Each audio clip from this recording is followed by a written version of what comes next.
Arsenal 2-0 against Aston Villa. We get the revenge.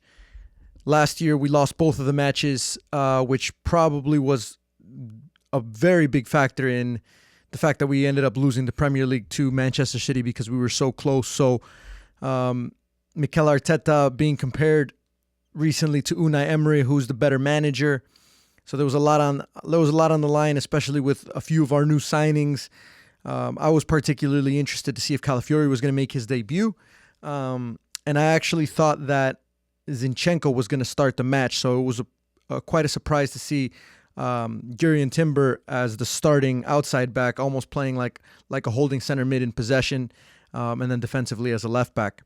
So very happy about the result for Arsenal. I think I'm not going to say that we got lucky, but there was definitely a lot of luck involved in that match because Ollie Watkins should have scored a tap-in, should have scored the header off the crossbar.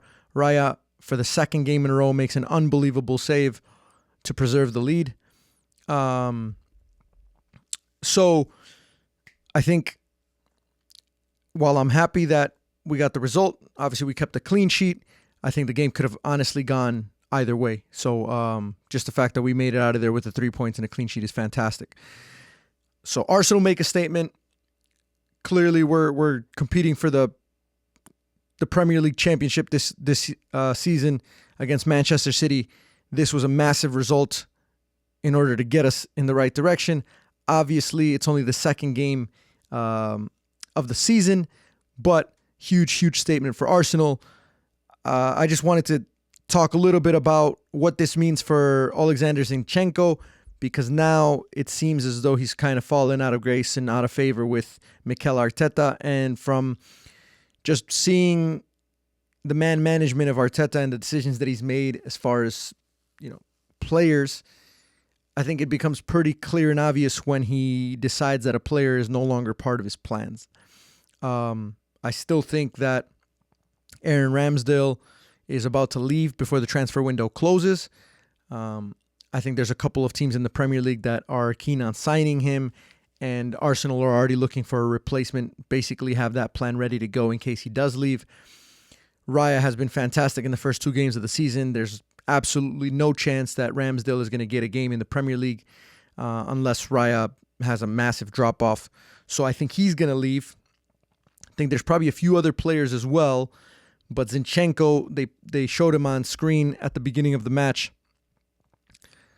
I don't want to read too much into it, but obviously he didn't look happy. He didn't have a smile on his face. He looked very, very deep in thought. And obviously it's difficult to accept the decision of being on the bench, especially after you won the opening match of the season as a starter. So the reason why I think it probably means the beginning of the end for Zinchenko is the fact that not only is Timber right now the starter, but also Calafiori did make his debut, played at left back just to kind of lock the game down towards the end of the game. And I think that means probably Alexander Zinchenko is the third choice. But we also have Tomiyasu, who can play left back, right back.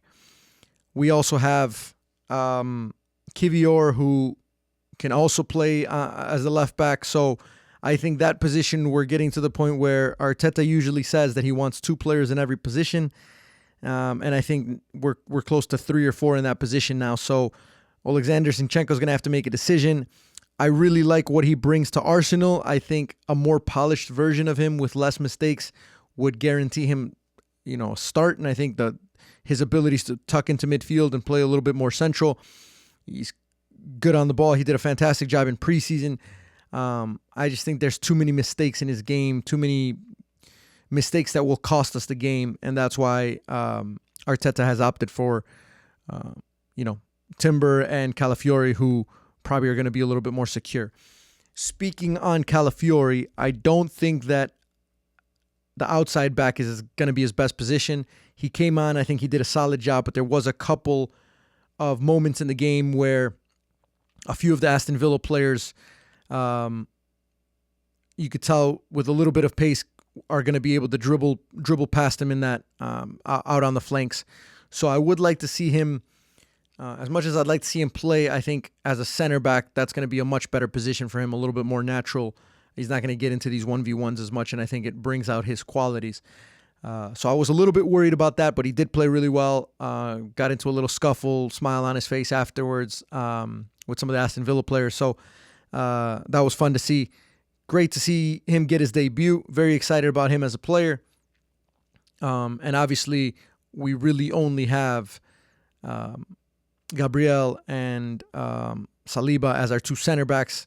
Ben White can step in that position, but he's pretty much locked down his position as the right back. So if anything happens to those two, I think Calafiori gets the sure start. But for now, I think he's just going to, be okay with his spot behind Yuri and Timber. So Arsenal make a statement. Solid performance against Aston Villa. Could have gone either way. Ultimately, we get the 3 points. We carry on fighting for the top of the table. I know it's early, but what a massive result. Let me know in the comment section what you guys thought of the game, what you guys think about Zinchenko, Calafiori, the rest of the Arsenal squad, but also if you guys are Aston Villa fans or, you watch the game, what are your thoughts on Aston Villa as well? Because if Ollie Watkins scores the tap-in or scores that header, it's a very, very different game. But, that's it for this one. We'll catch you guys in the next one.